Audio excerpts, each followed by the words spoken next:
এবং আপনারা জানেন যে একটু আগে আমি দেখতেছিলাম Pentagon, White House, State Department, all they had a press briefing, ladies and gentleman, এবং দে টকড অ্যাবাউট এবং তারা কনফার্ম করেছেন যে এখন পর্যন্ত কোনো আমেরিকান এখানে ক্ষতিগ্রস্ত হন নাই। এই লাস্ট 5 মিনিটস আগে যে আপডেটটা আমি জানতে পারলাম, কোন আমেরিকান স্থাপনা বা আমেরিকান সিটিজেন এখন পর্যন্ত হতাহতের শিকার হননি। এটা পেন্টাগনের প্রেস সেক্রেটারি একটু আগে 3 থেকে 4 মিনিট আগে লাইভে আসার, সেটা আমরা কনফার্ম হলাম।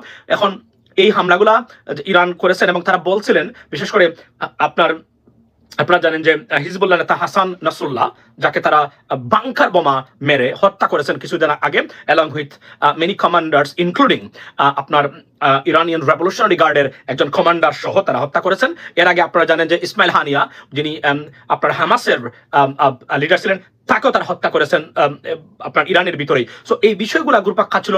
রিসেন্টলি হেজবুল্লাহর উপরে যে হামলা করেছে ইরান, সরি